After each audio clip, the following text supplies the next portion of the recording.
All right, boys. Welcome back to the podcast. Welcome back. Could this be episode 3-0? 3-0. Fuck yes. Keen as, boys. Who would have thought we'd make it this far? Yeah, not me. Oh, yeah, I had this thought the other day, and I thought it's probably a good way to start the podcast. Yeah, let's hit it. Fucking hentai? What are your thoughts on those? It's not hentai this time. Damn. But what are your thoughts on those fucking weird ass American sports like lacrosse? Because on the one side, it's like, firstly, is this even a real sport? And secondly, because it's like hockey. It's like, can you believe that people actually play, not ice hockey, hockey? People play hockey. Yeah, it's like diving. It's like, why are you doing one part of a sport? Which one is more real? Lacrosse or that fucking Hogwarts sport? Quidditch. I think Quidditch, man. Bro, I think Quidditch is more real than fucking lacrosse. Lacrosse is just fucking white people beating each other up in middle America. You know what I mean? Do you know what the objective of lacrosse is? Like, what is, like, basketball, throw the ball in the basket. Soccer, kick the ball in the goal. What's the goal of lacrosse? Just to let retards run around a field? I don't know. Is it like yard time for inmates, but for fucking white guys with low brain cells? I don't know. What is the goal of hockey? It's just hit a ball in a fucking net, isn't it? What? Oh yeah, true. That's quite obvious. I meant the one. What's the one they go around in circles? Roller rink? Yeah, roller rink. That roller rink one, where they literally go around in like a small circle. It's like a donut shape, and it's like they have a ball between them. I think it's whoever does the most amount of laps with the ball wins. I've never seen that. It's like when the Olympics comes on, you realize how many dumb sports there are. Yeah. You're like, how is this a sport, guys? Yeah. We're really reaching for this one. Axe throwing always gets me. Like the fact that is an Olympic sport. Or do you know what gets me? The hammer toss, which is the one where it's like exactly what I was thinking. It's a ball with a fucking like chain on it, right? And you just think like, how many cunts have got fucking impaled by this shit? And it makes you think, are these people, like, obviously something like basketball, soccer, especially soccer, cricket, the people that are good at cricket tennis the people who are good at cricket you, Addy. Are extraordinarily good at cricket because so many people play it. Yeah, and they're very wealthy as a result. Well, yeah, of course. Well, you're either wealthy or you have zero. Like you're not making much money in C League cricket. Doesn't exist. It's it's so far, like you need to be the best of the best of the best. But axe throwing or fucking hammer toss, how good do you actually need to be in the Olympics? Because there's just not that many players. Yeah, but I feel like there's got to be like, Soviets or Americans just saying we just need as many goals as possible to like fucking bring up our medal count. You know what I mean? For sure. But the competition makes people better. Yeah. That's how like technology increases so much. That's how basketball players now are probably significantly better than they were 100 years ago. Yeah. And you'd think that that's because of the extreme amount of competition that I'm not sure how much competition there is in axe throwing. Yeah, it's stupid, isn't it? It's fun. It looks, when you go to those bars and they're throwing fucking axes and stuff, it's like, it sounds kind of cool. You know what I mean? Pretend to be Ragnar Lothbrok. I love it in bars. Yeah, exactly. That sounds fucking sick. I would love to do that. But to dedicate your life to something that gets you no money and no girls, it's like, what's the point of this, bro? Well, you know that classic American attitude where the girls are always like, oh, do you play a sport? Yeah. Yeah. Imagine if you're like, yeah, hammer toss. I'm the best at hammer toss. I'm an e-gamer. I'm in Diamond League of Legends. Yeah. I imagine if you put that on your CV, like when you're applying to jobs, fucking Olympian hammer thrower. I mean, the thing is, if you got a gold medal, you'd probably mention it somewhere. But it is one of those things where it's like, one in. Yeah. You know what I mean? Yeah. It's like, I got a gold medal in the 400 carrying a guy over your shoulder while jerking off race. You know what I mean? It's just not as impressive as the 100-meter sprint. Yeah. 100-meter sprint is it's just the facts, isn't it? Yeah. I mean, speaking of work, I had the funniest conversation with someone at the moment where one of the seniors got like almost fired, like one of the top people, like executives, got almost fired for sleeping with one of the interns. Wait, what? Yeah, and it made me think. Like, you're not allowed to do that anymore. Well, that's what I was thinking. Like, but Don Draper does it every episode. I was about to say, isn't the main reason of being a senior, one, tons of money, and two, you get to fuck all the interns. I thought the idea of having a secretary was it's just pussy on tap. But then it made me think, like, is this a good direction we're going in life? What, going away from sexual harassment in the workforce? Yeah, dude. It doesn't. Pause. That's not what I meant at all. I saw it in your eyes.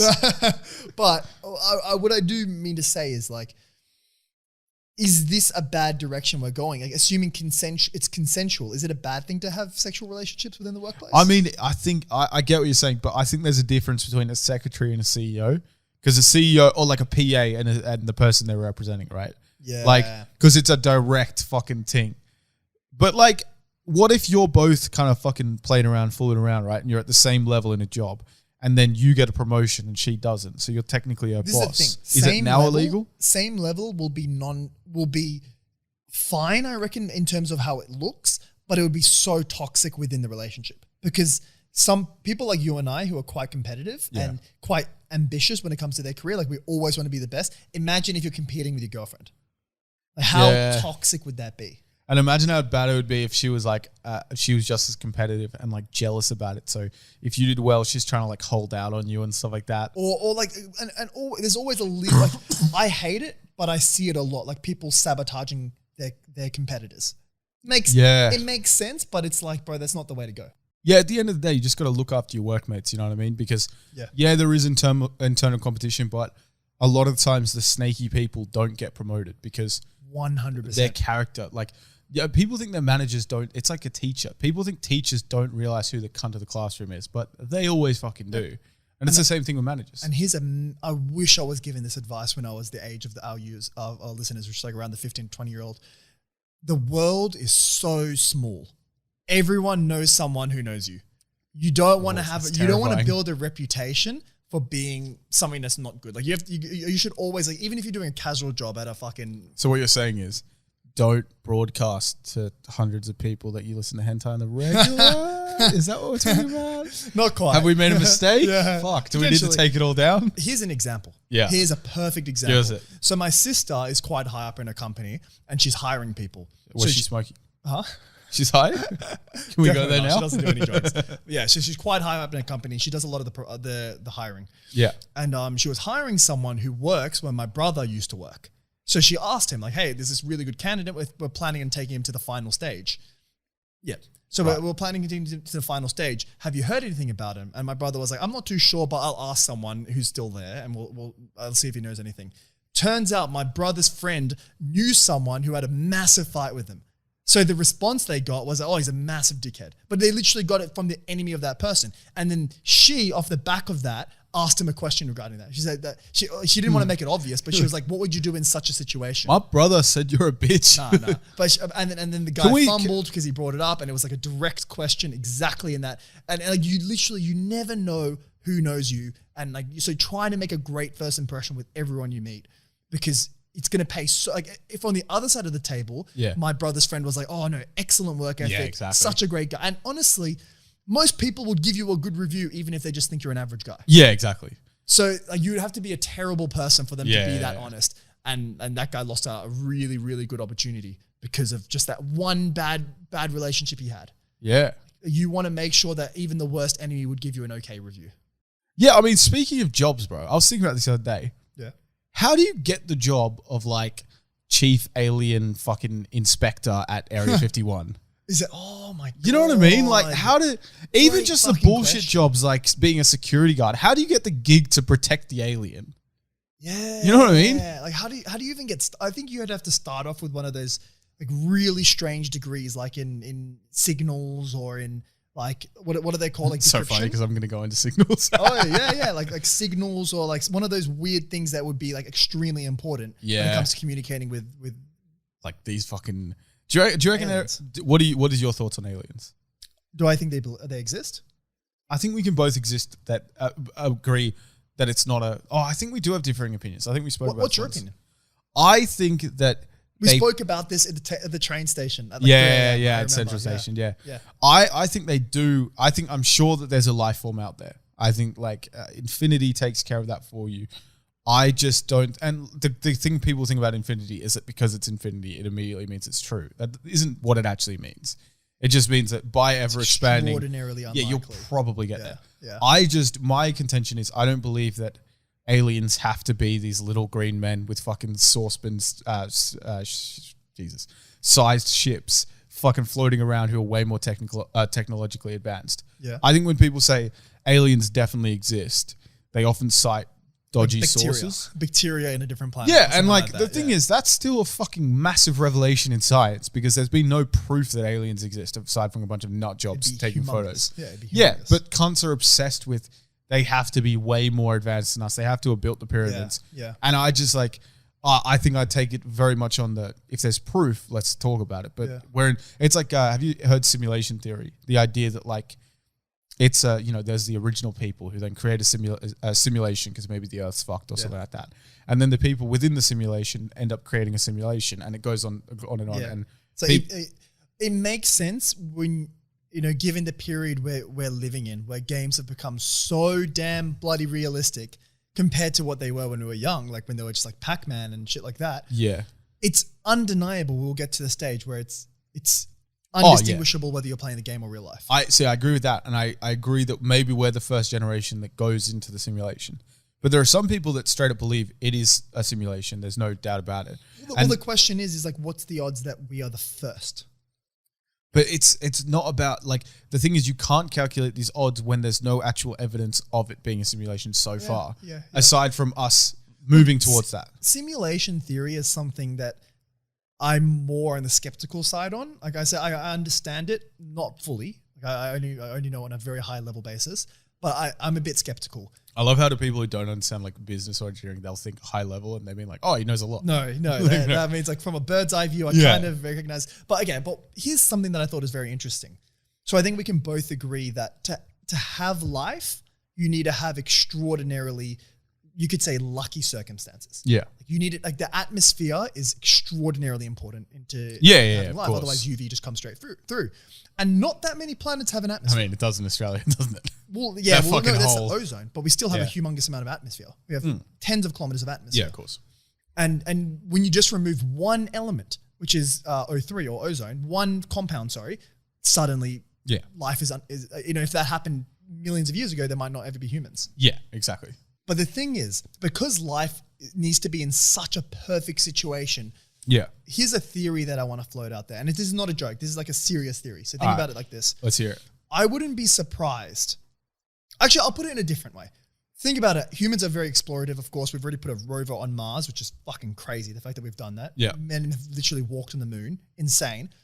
It won't be long until we're just throwing, maybe not manned, but just throwing rockets into deep space and just being, let's see what they see. Let's see what type of radiation they pick up. Let's just explore. Yeah, sure.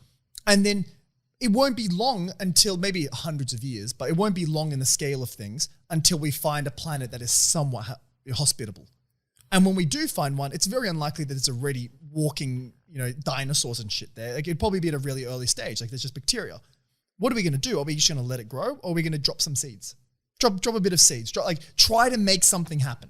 Yeah. Okay. So what are the chances that a different, a high species are just exploring? They're thousands of years ahead, which honestly, 1,000 years is nothing in the sure life cycle of Earth. So think about it like this. So this higher species just going around, they see Earth. Oh, this one's pretty hospitable. Drop a couple of seeds.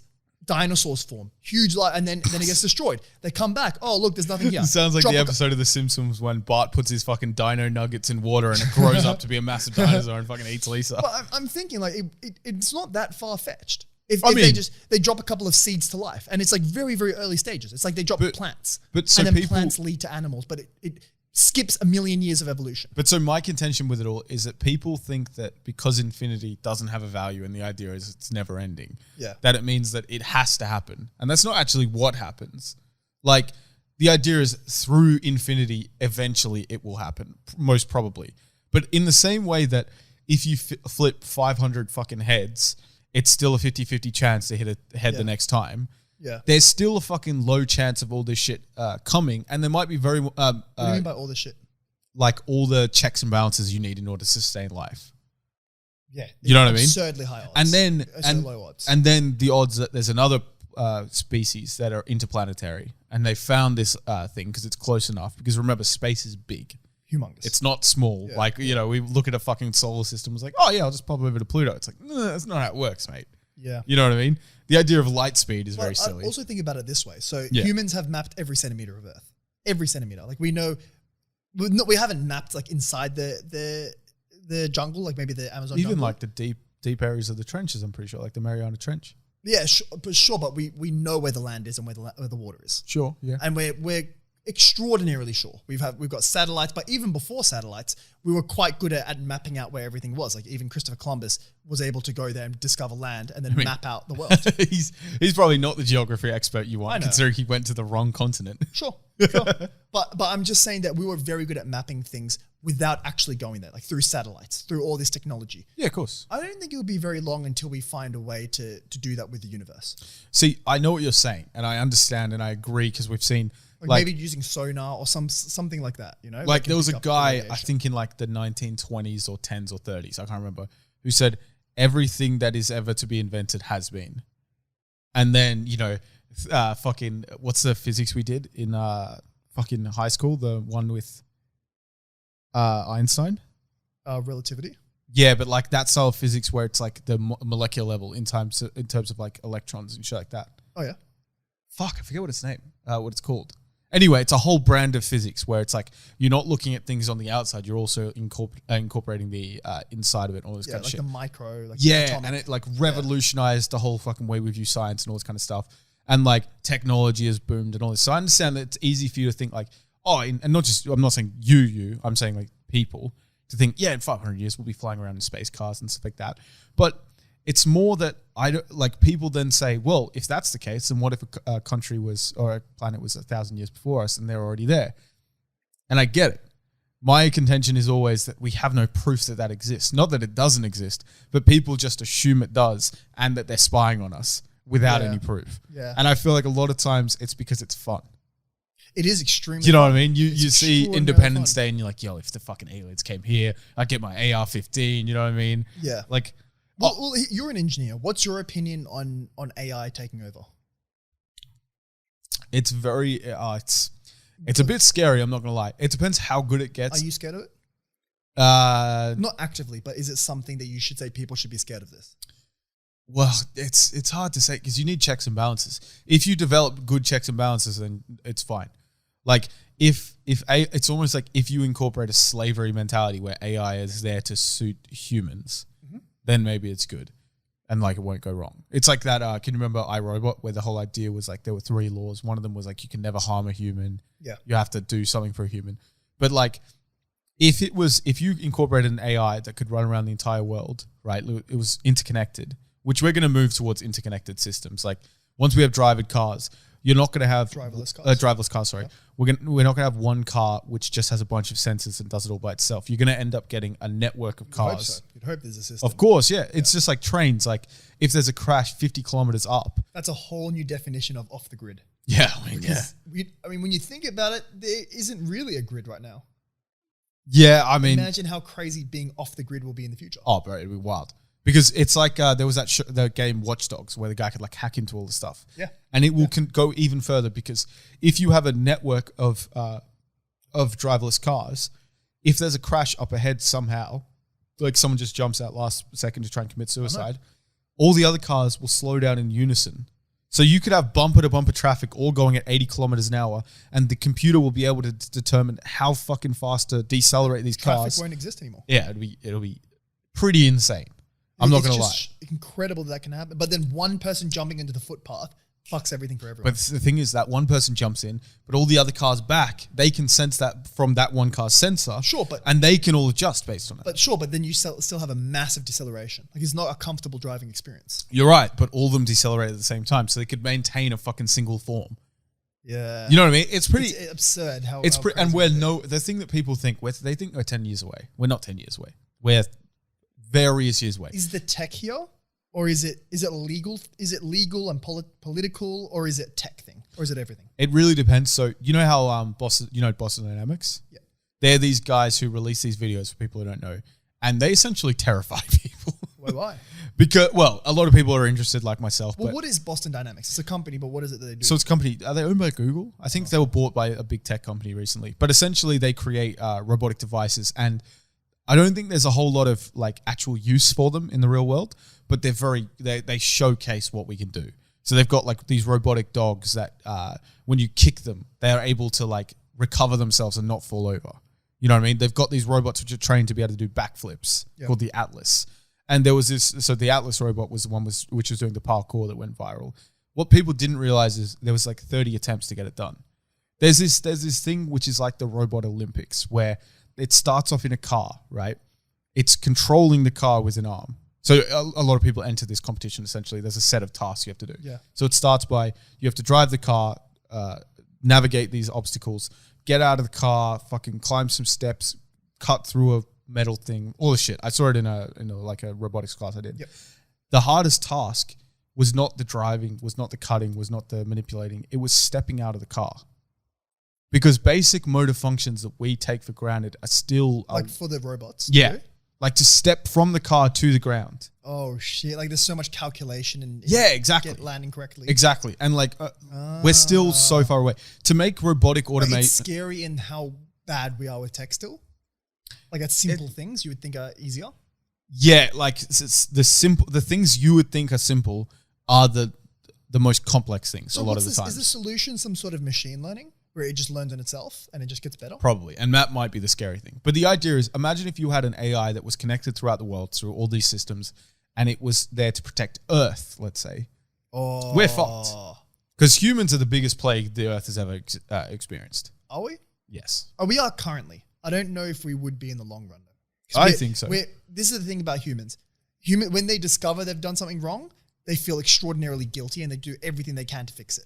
So like think about climate change. Like the fact that we even give a shit about it is crazy. Like we are not that greedy. It took us hundreds of years to give a shit. You think about the fact that we even do give a shit. Like, do you think a dog cares? But the reason why is because we have such luxury now. Yeah, like if you go to the third world where people are struggling to stay alive, like I was watching Blood Diamond recently, and there's just mad fighting in between all the tribes and stuff like that. Yeah, not the tribes. It was like a rebellion group in the military. Yeah, the one with Leo. Yeah, I love that movie.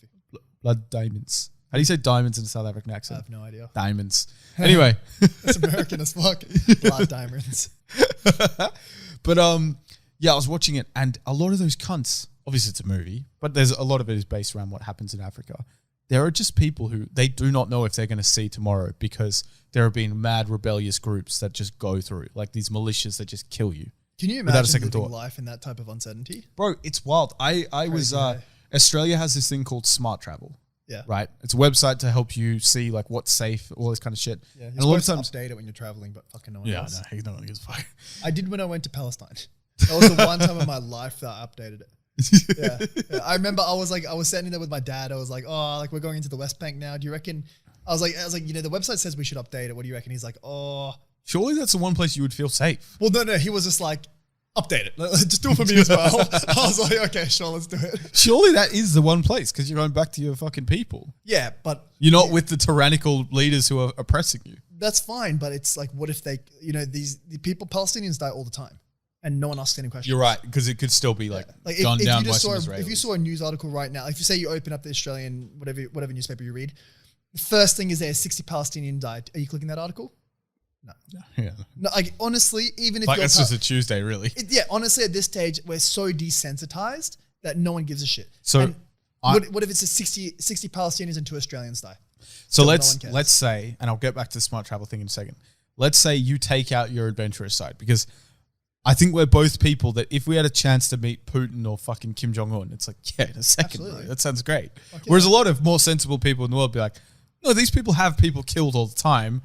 What's the chances that Bas and Jamo aren't going to make an off-color joke to these fucking people? Have you seen the I think you've seen the You and Me Park with Joe Rogan. Yeah, I listened to it recently. So one part of it, she says, is like people think of Kim Jong Un as the sun. You don't want to fly too close to the sun, and you also it's like you want to have the Goldilocks zone. You want to be close enough that he knows who you are and respects you, and like will give you what you want, but not too close that you can get on his bad side, because you get on his bad side for one day and you're dead. Oh yeah. You could be his best friend from his child. He killed his own brother or something. Yeah. Like that. That's what she was saying. Yeah. One bad day and you're gone. And it's like you never want to, you want to have that Goldilocks zone. Would we have Kim on Milk Bucket? Fuck yeah. I'd get him a pack of VBs. Bro, imagine that ratings. Bro. Milk Bucket featuring Kim Jong-un. Imagine what the Guardian would say. But here's the thing. What would we say? Because we can't really say like, so, imprisoning people, for it or against it, because we know his answer. What would we bring up? Like how politically, like let's say we had Putin, right? Yeah. Because I think I would much rather have Putin has more redeemable qualities than Kim, I think. Because he's probably an evil guy, but he's like laughed at his cabinet minister for saying like, oh, by the way, they don't eat pork in fucking Indonesia, the biggest Muslim country in the world. If I had either of them, I would like us to be the first interview they've had that isn't political. I would like to learn a little bit about himself because I know that Kim Jong-un... What kind of girls you like? Well, Kim Jong-un studied in Switzerland, bro. Did he? Yeah. You reckon he was taking down any baddies? Absolutely, bro. He's doing it here. I don't know if he would though, because they're all like fucking 6 foot over there, and I'm pretty sure the average North Korean height is like 5'4". Oh no, it's 5'2". Is it? Oh yeah, she did say. Yeah. No, for women, wasn't it like fucking 4'10" or some shit? I wouldn't be surprised. That's crazy. But I would love to get to know their personalities. I think what's crazy is it 4'9" or 4'10" that you're a dwarf? Like medically speaking or whatever. I'm not sure. Imagine an army of like heavy finger quotation dwarfs fighting you. Little people. Can you call it the little army? Is that offensive? Would you rather fight 10 little people or one or Shaq? Probably Shaq, I'm not going to lie. Oh, because they'll swarm you, bro. It's like, have you ever seen ants take down like a fucking antelope in Africa? They just swarm. Have you ever seen I have actually. Indiana Jones? No, what happens? Oh, there was one where like these massive fucking African bull ants or something like that just swarm up people, and you can't like attack them all. Yeah. You know, I love how I'm comparing fucking little people to a swarm of ants. Look, we're for everyone, okay? The thing is, fighting a 7'2" guy, assuming like I've got very little experience in fighting, I don't think that I have more than I thought you could 1%. beat up a raging pit bull. It's different. How? Well, because Pitbull has fangs. Yeah, but humans... And years of built-in experience killing things. Sure, but humans have like characteristics that animals just don't have. Like what? The fact that we're bipedal, which means that we stand on 2 feet. Sure. It's like it was like when humans became bipedal, it was like that was when the growth started and we exploded in technological advancements, because it means suddenly you can hold things. And like the ability to hold thumbs. Huh? That was opposable thumbs. Yeah, well, that's another huge thing. Yeah. But the fact that we stand on 2 feet and that we don't need to balance with the other 2 hands means that we have them available to us. Do you know what I heard? Maybe you know about this. I can't remember if we've had conversations about this before. Do you know about how dogs played a big part in our evolution? No. So apparently, and I'm heavily paraphrasing a video I watched ages ago, so I might get things wrong. Yeah. Apparently, when we domesticated dogs, so like there'd be wolves or something like that, right? And we'd like throw out the bones or something like that. And as a result, they would hang around us. And it was either something that they would protect the food, or they'd act as like an alarm bell or something like that. So if a bigger predator was coming along, you would know. Yeah. But something like that, I think it was like 3,000 years ago or some shit like that. So like when we're still pretty early on. That was like a massive stage for our development, because it gave you the freedom to actually focus on crafting. Because you could store food without fear. Yeah, exactly. Oh. It's like you could store food. You could fucking like build up fortresses and shit like that. And what's crazy is you look at certain parts of the world where there isn't big buildings. So you look at the UK. There's massive castles. You look at all around Europe. There's not that many land predators. Yeah. Maybe you have wolves. I think back in the day there were lions in Greece and shit like that, and they got hunted to extinction or something. But like you didn't have massive predators that could fuck you around, and you had very even temperature. Or like you knew when it was going to rain, so you could stay in one spot. Whereas you look at Africa, which is very temperamental, and like one year there might be massive floods where you can grow heaps of crops, and then the next year it dries the desert. Yeah. You know what I mean? And suddenly... Well, that's why people left Africa. Well, exactly. They wanted to go somewhere more... You see the big civilizations were along the river that flows through Nigeria and the Nile. Yeah. And those were pretty much the only two, like, not the only two civilizations, but the only two civilizations with like big monuments. Yeah. Because it's sustainable. Yeah. Bro, this really is like a walk through a fucking park with dementia. Yeah. I have no idea where it started with smart travel. I want to keep going down this thought, and I've already got my answer, so I'll let you think, because it's a big question. But what do you think was the most instrumental invention in humanity? Or okay. So my answer that I've already written down actually was Are soap. we being corny? Soap? Well, no, I wanted to be 100% honest here. I reckon like the invention of soap, the fact that you can then now do horticulture, and you can grow plants, and you can be working with soil and manure, and then wash your hands and then eat with your hands. Like that's instrumental to the development of humans. And the fact you can wash your food now, you can like think about what clean hands mean for society and cleanliness. You know what? I've heard this before. But maybe fire. Fire is a huge I mean, fire. Look, I don't know soap or fire. Like, which one is better to have cooked food? Obviously soap. Fire, obviously. I would say soap. I would rather eat raw food with clean hands than cooked food with dirty hands. No, because your body can't handle a lot of the raw food. But your body can't handle... The fire also provides warmth, which soap doesn't provide. True. Like fire, like there's have you ever seen Tirzu? Tirzu? Yeah, he's a fantastic YouTuber. He's got millions of subscribers, right? But what he did was he broke down, he was doing tier lists before there was a thing. Oh, yeah. Right? And he breaks down like animals almost like it's a game into like these tier classes. So he'll go through like the falcons, which falcon means bird of prey, so bird that eats other bird. Yeah. And it goes through and he's like, oh, in S tier we have the fucking eagle because it's the biggest and the strongest and all this shit. Yeah. He's got these certain systems, and one of them is the ability to create like not teams, like family structures or something like that.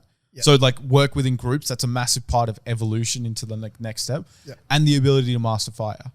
And there are plenty of animals that have the ability to, you know, create organizations within, and they tend to be quite successful. You look at chimpanzees, you look at killer whales, gorillas, dogs. African wild dogs are some of the most effective hunters in Africa. Yeah. And they're small as fuck. And they're not tiny, but like they're not big animals. They're not Rottweilers. Yeah, exactly. They're not even a Rottweiler versus one African wild dog. A Rottweiler would probably win because they're just so much bigger. Yeah. Have you seen Rottweilers fighting wolves? Oh, yeah. Bro, it's wild. It's badass.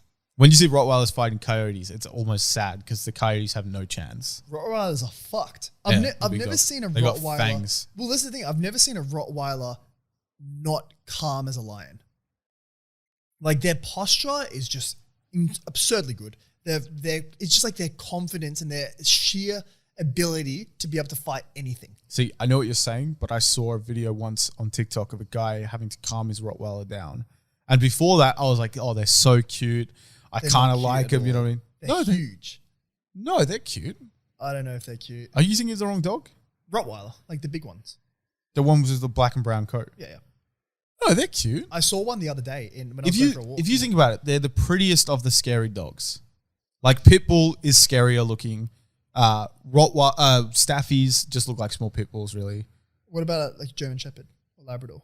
Like Labradors aren't scary dogs. Yeah, I know, but they're extraordinarily vicious if you train them to be.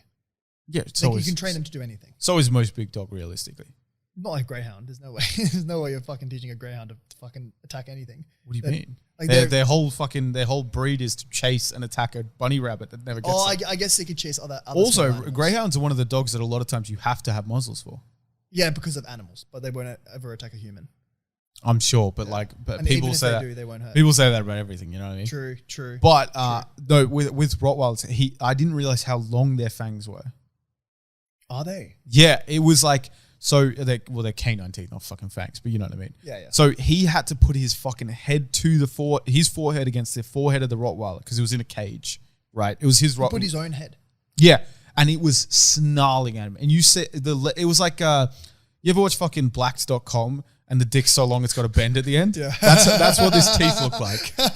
That's what this teeth look like. It goes down for so long that it's got this little bend at the end. Man. And he's just fucking forward against forehead. And the dog just starts shitting himself and slowly goes back into the cage. And then is it's that calm. What you have to do when you have a fucking Rottweiler? Bro, I was immediately out alpha them. Bro, I was immediately like, oh no, I'd be the bitch of the relationship. I can't do that. I need a dog that's going to listen to me. You know what I mean? Yeah. Like I know that with like all big dogs, like even like German Shepherds, you need to alpha dog them. Like you need to show them who's the boss.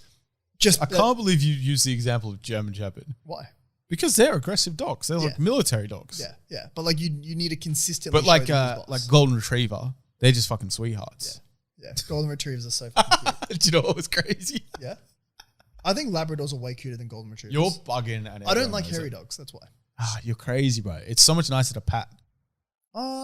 It's only because you didn't have a dog and now your sister has a greyhound, so you think that like, oh, this is the nicest one. If you had a nice fur, fucking patting it and shit. Yeah, but the thing is, it's kind of like touching an Asian's head. Like it's a nice short amount of hair, so it's like like those spiky hair. It's like that. Why is it Asian? That's just the number one. Oh no, because it's Jack Cheng from my high school. Basil's one Asian friend. Yeah. The one you can touch his head, but yeah, and he's always had spiky hair. By the way, what is based? I don't know. People, okay, I really want to ask. For the longest time, I thought based was just people misspelling biased. Oh no, definitely not. I was confused by it. Yeah. Like people always, like, I see a video and then I'll see based and I'll also see Sigma. What are your thoughts on the idea of Sigma males? Have you heard of that? No, I just thought it was like a variation of Ligma, and I would never fall for it. So what Sigma is actually housemate Chris. What's the word? Does he know Candace? He identifies as a Sigma male. What is Sigma? So everyone knows alpha and beta male. Yeah. Sigma male is a lone wolf, and it happens in nature as well. Like it's like someone who. That is alpha, isn't it? No. Not alpha means that they're part of a society, but Sigma means that they prefer to depend on no one.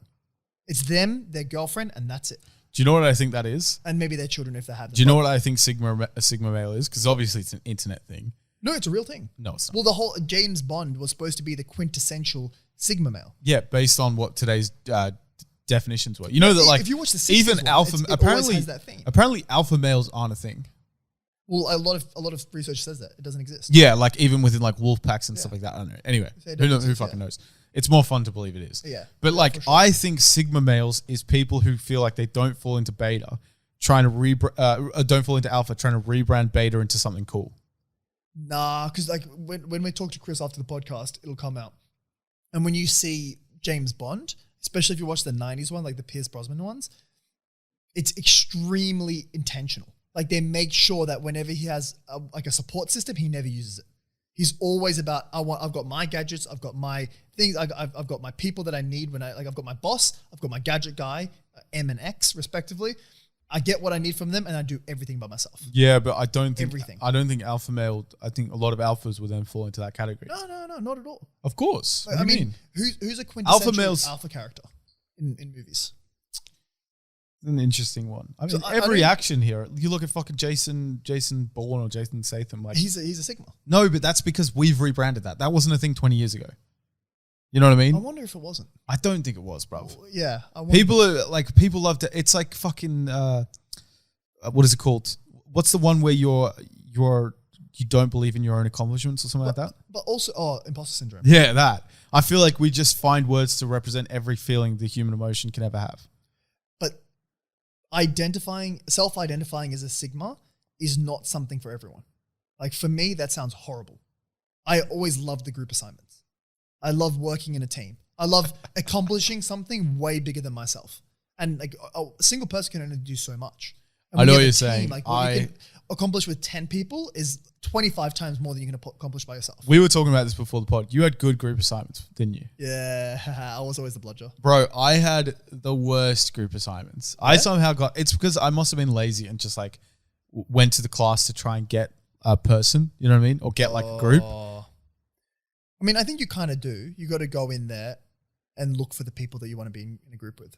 Yeah, exactly. But like a lot of times I wouldn't go to class and I'd be like, oh fuck, I need a group. Let me figure this out. Yeah. But one time it was for a subject called design and innovation. Yep. And the whole idea was they teach you all about business and shit. It's a bit fucking corny to be honest with you because they just preach a lot of innovations and entrepreneurship and stuff. Fair enough. It's a pretty simple subject, but one part of it was you had to design a prototype or like a product as well as a prototype for a particular thing. So the topic when I did it was like a pet product, and we were trying to think about shit at first. And this one guy came up with.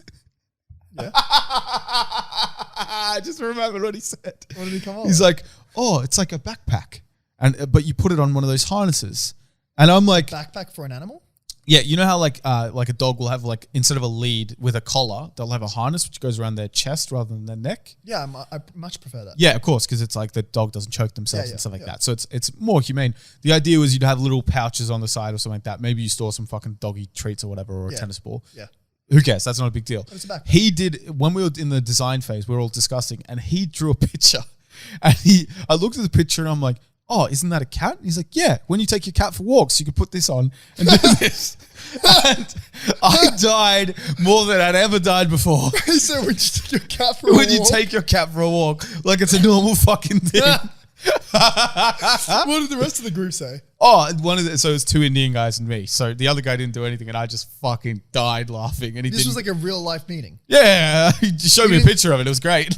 Did you take a photo of it? No, I didn't. I should have. It's a great idea though. Yeah. Having a little backpack on your dog. But it is so funny because quickly I was like, all right, backpack on the dog. I like that idea. we're not going to go with your cat idea. Yeah. So I started immediately just inserting myself and making myself the boss, essentially. You know what I mean? So I'm like, yeah, what about a dog? Because, people love walking dogs. Cats, I haven't seen cats being walked that much. So anyway, we start doing it. It gets to a point where we have a report, and while we have to do a report and we have to do a fucking a prototype. The prototype's just a bullshit one just to kind of showcase the idea. Yeah. So I bought a bunch of fucking cardboard, and I was meant to like sew the shits together. You know what I mean? To try and simulate what it would look like. It got too late and I realized I didn't know how to sew because I was just going in and out and it wasn't working. So I was like, all right, we need a stapler. So, you just stapled it? Yeah, pretty much. So, I'm doing the report and I'm having to do this bullshit stuff that I didn't realize at the time because it was like first semester of uni or maybe first semester of second year. And I'm like having to do cost evaluation. So I'm looking up like nylon per square meter and shit and trying to like guesstimate the area cost that this would take and like all this other shit. So I'm like just Googling and trying to figure out, like just make it sound like it makes sense. You know what I mean? And I'm like, yo, so can you guys like just make this shit? You know what I mean? Just like cut it out into a fucking shape or whatever, Yeah. This one guy who has done fuck all. We get to a point where we're going to present this fucking thing in 30 minutes. Yeah. Right. Oh, no. Okay. It was an hour at that point and I just finished the report. At this stage, you're winging it. Oh, no. So until we've been winging it from the start. We probably started 20 minutes before. No, so I'm still finishing the report. And I tell one of the guys, hey, mate, look, I need to finish the report. Can you do us a favor? Go up to level 5. We're in this building that I went to university in. Go up to level 5, just grab a stapler. And he's like, oh, but we're not allowed to. It's like a building which is like for students and stuff, but it's got like a desk which has like staff there. Yeah. But there's like kid staff, what I mean? Like students. They'll let you borrow a stapler. Yeah, exactly. And I'm like, oh, just go and do it. And he's like, oh, what if they say no? I'm like, just fucking take it. Who gives a shit? Just like walk up, grab it. And if they stop you, then say, oh, sorry, I just needed to borrow this for a second. Yeah. I have to push him for a bit, but he goes. 20 minutes have passed. I'm like, what's happening? By the way, we're on ground 0. It's level 5. There's elevators. So he didn't have to climb fucking Everest to get there. Yeah. 20 minutes gone, he's not here. And I'm thinking, this is fucking weird. I'm just trying to bang out this fucking this report. 30 minutes, he's not here. I'm trying to bang out this report. I'm almost done. When's 40 minutes, it was due within an hour. Oh, shit. 40 minutes, he's still not here. At 50 minutes, he rocks up. Without the stapler. And says, oh, yeah, I couldn't borrow it. And I'm thinking, are you... And what I literally... the fuck took you that bro, long? I snapped. I was like, are you fucking retarded? How could you not... What are you talking about? Just come back quicker. what was I'm killing myself doing this fucking report. What was he doing? Probably outside smoking. That is a racial thing because a lot of the Indians at my university would just roll cigarettes and smoke outside. But I don't know. How could it take you 50 minutes to go upstairs and go down? So I grabbed all this bullshit, fucking legged it, stapled the bitch together, rocked up. Thank God I don't get nervous in like doing presentations in front of people and I was able to guide it through. But even when I was doing that, we had these slides. Whenever it gets onto these two cunts, they're shitting themselves. I'm like, hey, cunts, you're not allowed to be scared anymore. You made me fucking grind a report out and couldn't even get a stapler in 50 minutes. Go fuck yourself. You could have gone to Coles and bought a stapler. What are you talking about? Yeah. I mean, so many experiences like this. Yeah, fuck. We had a time where we had to build this like robot kind of thing. Yeah. And what it would do is... I can't believe man fucking left for 50 minutes. Didn't come back with nothing. I was like in shock. Oh, that's fucking so Bro, annoying. I had this guy, right? We had this project and it was like we had to design what we wanted to do. And what we did was we had this robotic platform, so it's essentially like a base with wheels, right? Yeah. It would drive up to colored balls and it had a Pringles can. And imagine if you made like a one-way valve, which means like you cut out a bunch of stars. So like when the Pringle can goes over this like little golf ball, it can't come back out. Oh, so it pushes over. So it had an arm. The idea was it would push it over. It would detect the color, right, of the ball because there were different colored balls. It would pick it up, lift it up, drop it down into this little chute. And we had this little motor with 4 bins at the back. And depending on which color it is, the motor would move this ramp so that the ball would roll into the right color bin. Oh, so it'd sort out the different balls. So exactly. So if you had blue, green, and red, and the idea would be it picks it up and drops it off. 3 bins. Yeah, exactly. Exactly. So we're presenting it too, right? There's this. I'm doing all the code. These 2 girls are doing this other part of the code to like detect the colors. They were done. And this one guy said, yeah, he's like a very artsy guy. He's like, I'll take care of making the base. Yeah. We're all there over all night. He's took so long that by the time we get to the fucking stage where I can actually implement the code, because I need to do some tweaks to make it work once the physical thing is built. Yeah. it's already time to present, which means we're having to delay. I'm trying to do fucking troubleshooting to get to work. It gets to the presentation time and it's fucked. It doesn't work properly. Later on, we realized that fucking the power had fallen out or something like that. Yeah. And I'm like, mate, why the fuck? He spent hours. Was it his job to fix? Yeah, well, it was his job to build the thing, and he hadn't even thought of it beforehand. What? Like how he was going to build it. You know what I mean? And I'm like writing the code for it, making sure it tried to work, but I need to have time to adjust it and like fine tune it to work with the device. Yeah, yeah. And I can't do that before it's all done. So, bro, I've had the worst experience. I swear to God, it's so funny because obviously there have been various times where I've had to pull through. There have been many other times where people have had to pull through me. Yeah. I've gotten extraordinarily lucky in that I haven't done group assignments with people that didn't speak English very well. I haven't. Like I'm very lucky that I haven't done that. Really? And the one time I did was back in marketing and they let me do all the talking. And we had that agreement, like from the get-go, they were like, look, we're happy to do it. Like we hate presenting. We know there's a presentation. Only one of us has to present. Yeah. We'll do the majority of the work. Yeah, you just do the finalize it and present it. I've always been There's no like chance that we're going as to do that. And they even offered it. I was like, bro, this is a fucking great deal. Yeah, I've got some, like, this is a marketing subject. I've got some fucking difficult shit that I've got to focus on. Yeah. Which I also ended up failing. But at least that marketing was fucking easy. It's one of those things where if you're blessed with the ability to not get that scared in front of people, it takes you so far in life. Well, everyone has their own abilities. You're right. I would say that the ability to sit down and smash work and be very, very good at not procrastinating is much bigger of a gift. But you got to take the gift that you have. And you got to take full advantage of the gift you have. See, I would disagree purely because I think that being able to speak in front of people is something that people are impressed by, whereas doing work that you're assigned is something that people expect you to do. But going above and beyond consistently. You're right. You're right. But I think it's not that rare to find people that are extremely conscientious. Yeah, sure. You meet them a lot, and those people Jordan Peterson says that the only characteristic that's associated with success is conscientiousness. If you're conscientious, if you're the type of person, which is the opposite of someone who procrastinates, like you're statistically likely to be more successful if you're conscientious. I think conscientious means ethical. No, not in that. In this one, like you said, there's something called the big 5 personality traits. Yeah. One of them is conscientiousness, which is like how, when something is done, do you get it done? Like when something is due, do you do it? Are you sure you're not using a... Just to make sure. What is conscientiousness? Define. It would be one of the second or third meanings. Oh yeah, wishing to do one's work duty well and thoroughly. Exactly. So if you're someone who's conscientious, it's like it takes you because I was thinking of relating to a person's conscience. Yeah. Although your definition is number 1. Is it? The second one is the conscience one. There you go. Because I was thinking of conscientious objectors. Yeah. That's fair. Yeah. Yeah, I agree. This is the thing. And I'm someone who's not very conscientious. And I know it about myself. And whenever I go into an environment where I need to be conscientious, I always do badly. Yeah. Because people that are conscientious, they just destroy you. And it's incredible to work next to someone who's extraordinarily conscientious and not very smart.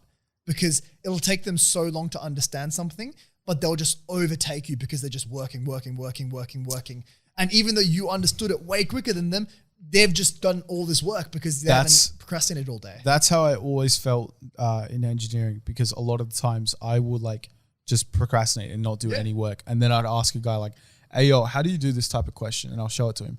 And he'll start explaining stuff and I'll get it. And I'll be like, oh, cool, cheers. But he'll be like, oh, no, but you have to do this. And he'll continue. And I'm like, in my head, I'm like, yeah, I fucking got it, mate. Can we move on to the next thing? Like, what are you talking about? But it's because obviously there are a lot of people who like, they've taken a long time to understand the concept. Yeah. Because, mate, not even fucking bragging about IQ. I don't think I've got a massive IQ. But like, I'd say I'm more smart than the average fellow. Yeah. Which... every person thinks they're smarter than the average fellow. So maybe I got to fucking bang on 100. Who knows? Which also takes you to another point. If you have intelligence and you're extremely conscientious. Oh, it's crazy. Well, you see those people all the time. It's like Elon. You don't see them all the time. It's the person in your high school that always came first. Yeah. And then it's the person at uni that got the best job. And the thing is, it's not even a shock. You know they're coming first. And it's the type of person where you're like, that was fucking deserved. That guy just didn't stop working. And he was extremely smart. The great thing about those people is that it's very hard to dislike. Well, you could dislike their personality, but it's very hard to dislike them coming first, because it's the classic tale of the guy who is meant to win winning. Yeah. You know what I mean? Yeah. Like I know a guy who's like that, who's very smart and very diligent, and he does really well in things. And like, there's not a bone in my body who's like, this fucking guy. Yeah. I'm like, yeah, no, he deserves it. Are you kidding me? If He's anything, a fucking you're gun. unhappy if they don't get it because it's like He's got a great magic trick as well. what is it? It's he did a trick where he'll say pick a card. Do I know you the pick guy, the by card. the way? No, you don't know him. Okay. So he'll say pick a card. You'll pick the card, right? Then he'll do some shuffling, all that And he bullshit. gives you a fake one and then says, "Is this it?" Yeah, you get it, and let's say it's a 6 of fucking clubs or whatever, and you're like, nah, it's not. So you said the 6 of clubs? Yeah, okay, cool. So 1, 2, 3, 4, 5, 6. C L U B. Is this your card? And you're like, what are you? How is this fucking? Yes. Oh, he did it multiple times. He did it with just the numbers. He did it including the suit name. It was fucking like incredible. That's insane. And I was absolutely belted at the time, so it was even more incredible. You know what I mean? That's insane. I was like, I wasn't even trying to figure out. I was just, my brain was leaving my body because I'm like, this is fucking outrageous. Magic tricks are pretty cool. Yeah. But when you go down the rabbit hole of learning them, they lose their coolness. As soon as you discover what it is, the trick is, it's just not fun anymore. See, yeah, the thing, I like magic tricks that are foolproof because there are some magic tricks that rely on like when you give back the card, they're looking at a different thing and you're able to cheek a look. No, I don't like those. That's not a magic trick. Well, yeah, but like people do that. Friend of the room just gave the thumbs up. Not the thumb, but still. Yeah, but like the idea that a lot of magic tricks might be staged is what turns me off it. Like, all of them are. None of them are real magic.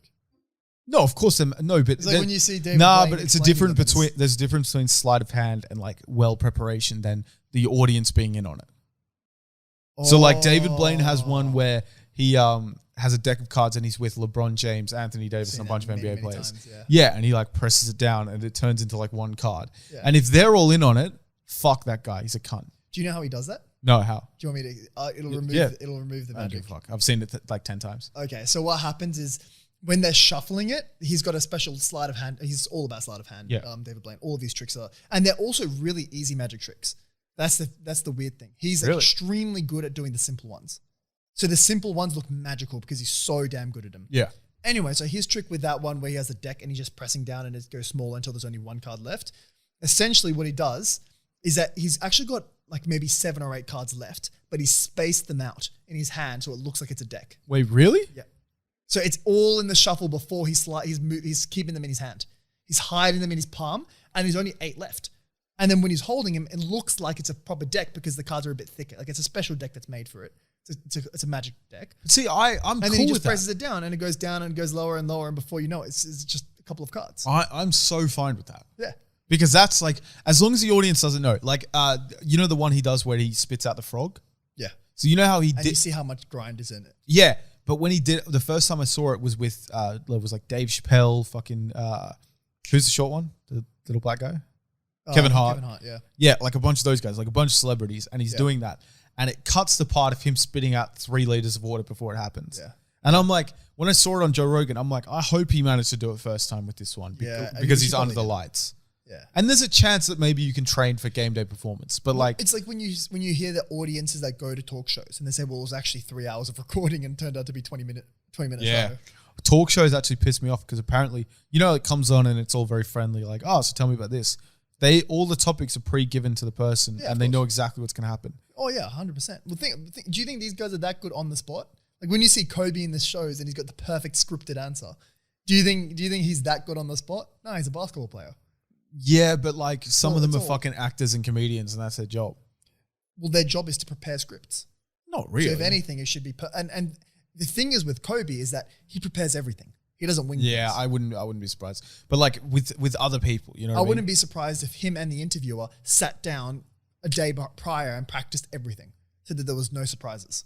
I think just because those people are on so much money that they come when they need to come, they're not like, I don't think people who are in these daytime shows are not daytime, like late night shows. I don't think they're invested really. I think it's we're getting banked to do this shit, so we just do it. You know what I mean? But I at the bare minimum, they would have sent the questions, prepare some answers, and then it's one of those things. It's one of those types of comedy that was so much fun before podcasts. Like listening to fucking Jimmy Fallon or Jimmy Kimmel and stuff like that.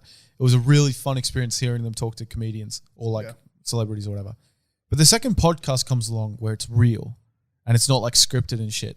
and you see these genuine fucking these genuine debates or these genuine laughters and shit like that, and it's all off the cuff, it just becomes, it makes that shit, which is so obviously staged, just so much worse, you know? Yeah. Yeah. It fucking sucks. That's why I've never really liked talk shows, bro. Oh, I did when I was like 18. I enjoyed the chat. I thought Jimmy fucking Kimmel was funny and shit, but not really anymore. I predicted Ellen as well. I predicted that Ellen was a bitch. Like, there's no way that a woman can be that happy. Like, there's got to be like for every. There's no way that a lesbian woman can be that happy. It's not about her being lesbian at all. It's not even about her being a woman. People like. It's like the conservation of energy. With every time you're happy, there's a time when you're sad. Otherwise, it's a zero-sum game. Yeah, but if she was depressed, that would be a more like understandable thing. The fact that she will, I always thought, I see. I never got warm vibes off her. Oh, really? I thought it was like, it seemed very forced, but I just thought that was normal daytime. I didn't realize she was a cunt. Yeah. Like she got fucking cancelled. She was like hitting her employees and shouting. Yeah, the fact that like a guy ate tuna for lunch, so she told him to go home. Like just forever. Yeah, well, I don't know about forever, but for at least that day. Imagine that. Imagine how embarrassed you'd be. Yeah. Yeah, I mean, firstly, who brings fucking tuna to the office? Fucking look, everyone it is unconscientious. But, legit. But, I don't know. Do you know, I do actually agree, because there was one time a guy brought salmon as like a meal prep, so it was like salmon and rice, but it was somehow green. So I don't know if he like had it in a pesto sauce or some shit, but it smelled so fucking rank that I like salmon. Yeah, when I worked at that place, we would have, it was meant to be 30-minute lunches, and we'd have an hour lunch. Yeah, classic. Everyone did. Classic. I left at 30 minutes because that's how bad it smelled. I was like, I cannot sit here for this long. Fucking, what's a 30-minute break? Fuck a 30-minute break. That's not enough time to have a lunch, fucking jerk off in the work shower, and then get back to work. That's not enough time to get it all done. But that's what I'm saying. No one really did it unless you had work, obviously. Yeah. But it was a typical, they're assuming you work 7.5 hours a day in the contract and stuff like that. To end the podcast, I want to leave with a question, right? So this is the last thing we'll talk about. And I want everyone in the comments, tell us what you think. Tell us what you would do in this situation. So if you could go back to any point in history, right, with your current knowledge now. So, you don't know how to build a computer because you don't know how to build the parts and shit. But you still have far more knowledge and stuff. And let's say... But things don't go as planned, so you can't just buy Bitcoin? No, you can't. Let's say it has to be minimum 500 years ago. So you can't live to just make money now. Minimum 500 years Yeah, let's say that. I wouldn't take that deal. No, look, you have to. Oh, fuck. So the question is, right, how much knowledge do you actually share? Because if you just suddenly come out with all these answers, they're going to think you're like a witch or a spirit or something like that, which is good in some cultures, but enough like in medieval England, you get burnt at the stake, you know what I mean? Yeah, also, like, what do you do? I think it's the small things you're going to miss. You're going to miss the fact, like Uber Eats. You're going to miss Uber Eats. You're going to miss Uber. You're going to miss... I've got a better question. Yeah. If you could go back to any point in history to view it, what would you do? So you can get an unbiased document. It's like Minecraft creative mode. You can hover above and see it all. What would you see? I would like to go to when the Arabs were ruling, like the 1200s, 1100s. Like whereabouts? Like it's Spain, or what are you talking Palestine. about? No, Palestine. They've been all. Or maybe Istanbul, like Constantinople back in the time. Really, I would like to go back to when they were at the top of world society. When they were the first ever empire. In Constantinople, they weren't really Arabic people. Sure, okay. It was Romans. Sure, but no, Romans was in the BC time. This is fucking millennium after. No, Romans were after. Caesar only died 44 BC. Exactly. But this is still millenniums after. No. It's not. Rome's capital, Constantinople, became the second Rome in the hundreds. But it was still Constantinople. It was still a key part of world trade for thousands and thousands of years. Yeah, of course, but it wasn't. What I'm saying is, it wasn't it was taken over by the Arab Caliphate, the Islamic Caliphate. What I would like to view in that window to be in Palestine when it was extremely bustling. Would you go back to see if Babar was a very tall man? Yeah. Absolutely. What if he's fucking 5'7"? You're like, this isn't that tall, bro. Relax. Just go for a day. Very tall. Yeah. I think I'd want to see Caesar as he marched on Rome. Really? Because they describe it as like, he's got the most he's such an arrogant cunt, but I love it. He's got like these quotes in the book, like, because he wrote a biography of what happened, right? A self-biography, I should say. And he's like, so who knows how much of this is true? There's this German fucking Germanic tribe that attacked him, and him and his builders, they like fled across this river, and him and his builders, they organized the building of a bridge right, to cross this river that like they didn't think would be able to be done, especially Germanic tribes that are way lower in technology. Caesar walks across, walks back, and just did it, and then destroys a bridge. Essentially saying, I can get to you whenever I want. You're mine. You know what I mean? It's such a fucking 12-incher flopping down on the table. He just walks around. So unnecessary. Vidi, vidi, vici. I conquered. Yeah. Like, he gets to the River Rhine to fucking, the Rubicon to like a march on Rome. And he apparently just stands to himself saying, and so the die is cast. Like, fuck off. It makes you think, is he this like little nerd just sitting in a corner fucking writing down banging quotes? Let's be fucking honest. It's like, it's the I don't think he wrote them himself though. But no, I think he did. I think it's the modern day equivalent of when we think of like sick bars and send us to the group chat. Yeah. Like, fucking these bitches in the ass while we driving real fast. Anyway, boys, I hope you enjoyed this episode. Very, very different one to usual. Tell us the time in history you'd go back to and fucking view. We really did live up to the motto of the show, a walk in a park with dementia. We started off with a certain path. I think it was smart travel. Yeah. It quickly diverted to 1,000 other paths. So if people like things being wrapped up, sorry. Anyway, make sure you hit up the Discord, link down below. Hit up the Instagram, the TikTok. We got fresh TikToks coming out every week. YouTube if you haven't yet. Sub to the YouTube. We posted the Squid Game video this week, so make sure you go hear our fucking wild and wacky predictions and review of the show. Give us a 5-star review on Apple and fucking Google Podcasts. If you can, I would love that, boys. What is the secret word? Free Palestine? Sure. I'm always happy with that. Let's do it. Will that help us in the algorithm or tank us in the algorithm? Who knows? We'll see. Where do the Rothschilds sit on Google? Do they own it or do they not own it? You never know. Anyway, boys, thanks I so hope much, you enjoyed boys. this episode, and we'll see you next week. See you later, lads.